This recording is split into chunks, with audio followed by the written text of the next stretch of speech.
அனைவரும் ஆவலோடு எதிர்பார்த்து காத்திருந்த அந்த வாக்கு எண்ணிக்கை தற்போது தொடங்கி இருக்கிறது. மாப்பிள்ள ஒரு வழியா ஆரம்பிக்க போறாங்களா?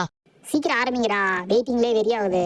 திமுக கூட்டணியை பொறுத்தமட்டில் 11 தொகுதிகளில் முன்னிலை பெற்றிருக்கிறது. தமிழக வெற்றி கழகம் 2 தொகுதிகளில் தபால் வாக்கு எண்ணிக்கையில் முன்னிலையை பெற்றுள்ளது.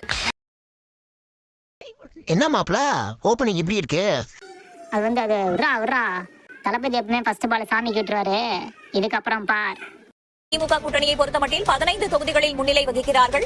தமிழக வெற்றி கழகம் 9 தொகுதிகளில் முன்னிலை பெற்றிருக்கிறது. தலைவன் இறங்கிட்டான்டா, லீடிங் வரப்போறான்டா, கொஞ்சம் வெயிட் பண்ணி பாருடா. சாமி பொறுமை மிஷின் நிக்கட்டும். எனக்கு வைப் அடங்கலங்க. தமிழக வெற்றி கழகம் 100 இடங்களில் முன்னிலை வகித்திருக்கிறது. மாப்பிள்ள டெபியூட் வந்துடுறா. பின்ன தளபதினா சும்மாவா?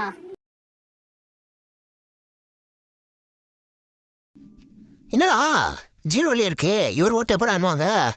இரு மாப்பிள்ள, கடைசியா அனுவாங்க. இந்த ஓட்டு சான்ஸ் கொடுப்பியா பாவம். கொளத்தூர் சட்டப்பேரவை தொகுதியிலே திமுகவினுடைய தலைவர் மு.க. ஸ்டாலின் தோல்வியடைந்திருக்கின்றார். டேய் அவர் சிஎம் டா. தெரியும்டா. அவருங்களா இப்படி உட்கார வச்சிருக்கீங்க? ஓஜி தளபதி வின்ஸ் மாமே. பெரம்பூர் சட்டப்பேரவை தொகுதியிலே தாவேகா தலைவர் விஜய் 40,000 வாக்குகள் வித்தியாசத்தில் தன்னுடைய வெற்றியை பதிவு செய்திருக்கிறார். திருச்சி பங்கு தளபதி வின் பண்ணிட்டார்களா? தளபதினை சிஎம் தளபதி விஜய் போலோ. நடிகை த்ரிஷா தற்போது அவருக்கு வாழ்த்து தெரிவிப்பதற்காக நீலாங்கரையில் உள்ள விஜய் இல்லத்திற்கு நடிகை த்ரிஷா வந்திருக்கிறார் என்ற காட்சியை நமக்கு கிடைக்கிறது. என்ன மாப்பிள்ள டெபுட்டி சிஎம் ரெடி போலயே? சும்மா வாழ்த்து சொன்னாங்களா? சரி, நிறைய வேலை இருக்கு, பிஸி. இங்க அப்புறமா பாக்குறேன்.